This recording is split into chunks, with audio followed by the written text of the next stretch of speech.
आला सम्राट, कथा सम्राट और स्वर सम्राट बहुत पुरानी पदवी हैं। अब जरा नई पदवियों पे गौर करें। नकल सम्राट, या हो सकता है कुछ दिन बाद चोर सम्राट या कुछ और सम्राट की भी पदवी आ सकती है। तो आप इसके लिए सांस रोक के बैठे रहें। और सांस रोकने का ये मतलब नहीं है कि हो सकता है दुर्घटना हो जाए, मतलब गौर से सुनिए ये पदवी। दोस्तों, मैं हूँ शिवम कुमार और आप देख रहे हैं गुरुब्रजेश टीवी। अभी हमारे एक मित्र ने फ़ोन किया और उन्होंने बताया कि शिवम, अब एक नई पदवी का, जब एक नई पदवी हमारे यहाँ आ चुकी है तो उसके हर पदवी के लिए लोगों द्वारा चुनाव होता है, तो इस पदवी का चुनाव की क्या प्रक्रिया है, हमें बताएं। तो उनकी ये बात सुनकर मुझे बहुत हंसी आई, तो मैंने सोचा ये चीज़ आप लोगों के भी साथ शेयर की जाए। तो मैंने उस चीज़ को अभी देखा। एक वीडियो है जिसमें नकल सम्राट जी का इंटरव्यू लिया गया है, आप लोगों ने भी देखी होगी। तो जब उनसे नकल सम्राट होने का रीज़न पूछा गया तो उनको रीज़न थोड़ा अजीब था जो मेरी समझ में नहीं आया। उसके बाद उन्होंने एक बात ये भी कही कि कौन नकल नहीं करता। हमारे बड़े बड़े व्यास स्वामी आधार चैतन्य जी, स्वामी सुरजन चैतन्य जी और हमारे स्वर्गीय ब्रजेश कुमार शास्त्री जी, इन सभी लोगों ने नकल की। तो फिर जनता ने इन्हें नकल सम्राट की उपाधि क्यों नहीं दी? और फिर इसके बाद उन्होंने इतना बोल दिया, लेकिन उसके बाद ये क्यों नहीं बोला कथा सम्राट की जिन्हें पदवी मिली, उन्होंने नकल की तो उन्हें कथा सम्राट की पदवी क्यों मिली? क्योंकि उन्होंने अपना एक अलग रास्ता बनाया, कई सालों तक मेहनत की। मेहनत करने के बाद जब उन्होंने कई प्रसिद्ध लोक कथाएं भरी और लोगों को लगा कि हाँ ऐसा है, तब उन्हें कथा सम्राट की पदवी दी। आला सम्राट की पदवी के लिए सुरजन चैतन्य जी ने 52 लड़ाइयाँ भरी और स्वर सम्राट जी ने 350 वॉल्यूम दिए। इतना सब करने के बाद उन्होंने एक उपाधि पाई।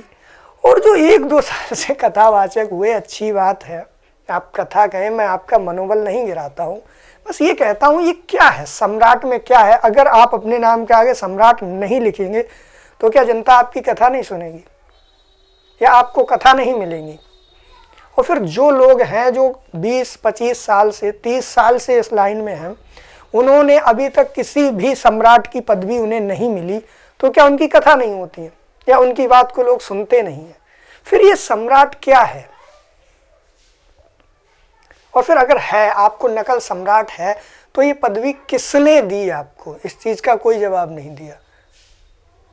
अब फिर नीचे कह रहे थे कि लोग कमेंट करते हैं, गलत कमेंट करते हैं। हाँ चलो, 1-2 लोग ऐसे होते हैं जो बिना सोचे समझे लिख देते हैं, लेकिन ज़्यादातर लोग उन्हें गलत कमेंट क्यों करेंगे? जिसने हमें एक उपाधि दी है और वही लोग हम पे कमेंट क्यों करेंगे? इस रीज़न इसका मुझे ये समझ में नहीं आया। जब आपको किसी ने नकल सम्राट कह दिया है तो उस पर कमेंट करने की तो कोई बात ही नहीं होगी, आप हो नकल सम्राट। यही सब देख के मेरे दिमाग में एक आया कि कल को कोई आएगा और अपने आप को चोर सम्राट बता देगा, जो लोगों को इधर उधर की चीज़ें, मतलब चोरी का मतलब ये नहीं किसी की चीज़ चुराएगा, किसी की ग्रंथ चुराओ, किसी की ये गद्द ले लो, वो पद ले लो और चोर सम्राट हो जाओ। अब जब कल को इंटरव्यू वाले भैया फ़ोन करेंगे तो सीधे बोल देना चोरी तो भगवान कन्हैया ने भी की थी, तो हम क्या गलत कर रहे हैं?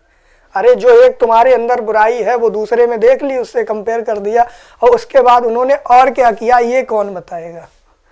उसके पीछे उन्होंने कितनी मेहनत की ये कौन बताएगा? उसके पीछे उनका रीजन था ये कौन बताएगा? कोई कुछ नहीं बताना चाहता। तो क्षमा चाहेंगे उन लोगों से जो ये सम्राट लिखते हैं, नकल सम्राट। तो भैया मेरा अनुरोध है, सम्राट की पदवी पाने के लिए आप मेहनत करो, जनता आपको ज़रूर देगी। और फिर आप सम्राट लिखो, कुछ भी सम्राट लिखो, हमें कोई मतलब नहीं है। हमें सिर्फ ये मतलब है कि उस चीज़ का कंपेयर उन लोगों से मत करो जिन्होंने अपनी एक उपाधि के लिए पूरी जीवन की पूरी मेहनत लगा दी।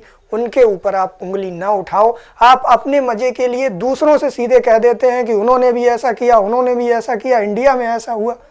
तो यार जब हुआ तो उनमें और खुद में कंपेयर करो ना। सिर्फ एक चीज़ कंपेयर करने से नहीं होती है ना, सारी चीज़ों को कंपेयर करो। उन्होंने किसी की चीज़ गाई, किस तरीके से गाई, उसमें उन्होंने अपनी तुक तर्ज लगाई, सारा कुछ किया या नहीं किया।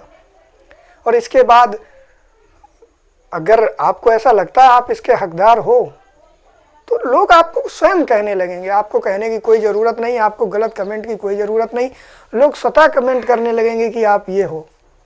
आप जनता को गलत ठहराओ या फिर दूसरे को कंपेयर करो, ये गलत है। और उन लोगों के लिए तो बिल्कुल भी नहीं जो इस दुनिया में नहीं है। उनके नाम को आप बिल्कुल भी बदनाम ना करें। कुछ कलाकार उन्हें अपना गुरु मानते हैं, उन्हें आदर्श मानते हैं, उसके बाद आप अपनी हंसी करवा रहे हो, तो क्या एक चेले की हंसी हो उसमें गुरु का अपमान नहीं है? ये चीज़ आप क्यों नहीं सोचते हो? क्यों किसी इंसान की जिसने अपनी पूरी ज़िंदगी मेहनत करने के बाद एक रेपुटेशन बनाई है, आप उसे क्यों बिगाड़ने में लगे हो भैया? क्या मिलेगा आपको इससे? तो मेरा तो यही अनुरोध है भैया, स्वयं करो, मेहनत करो। बिना मेहनत के हासिल तक तो ताज नहीं होते, और मेहनत करने वाले कभी किसी के मोहताज नहीं होते, ऐसे लोग कहते हैं। तो मेहनत करो, जो चाहते हो मिलेगा, लेकिन बिना मेहनत के और किसी और को बदनाम करना अच्छी बात नहीं है। इसी बात को बताने के लिए मैं आज आया था, और यही एक रीज़न है जो नकल सम्राट का मुझे बार बार हंसी आ रही है। तो दोस्तों, यही बताने के लिए मैं आया था। और उसके साथ साथ एक बात और कहना चाहूँगा कि अपने घर में सतर्क ज़रूर रहें, क्योंकि जरा सी दुर्घटना, जरा सा किसी के संपर्क में आने बहुत बड़ी मुसीबत हो सकती है। हमारे अभी पास में 2 मरीज निकले हैं, एक फर्रुखाबाद डिस्ट्रिक्ट में और एक शमशाबाद में। तो ये जो बीमारी है, इससे बच के घर में रहें, ज़्यादा अच्छा है। और इसी के साथ हम विदा लेंगे।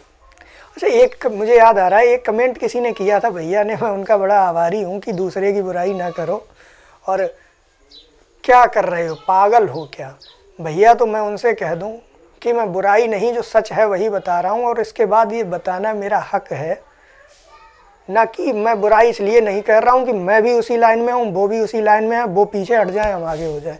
ऐसा कुछ नहीं है, जो सच्चाई है वही बता रहा हूँ।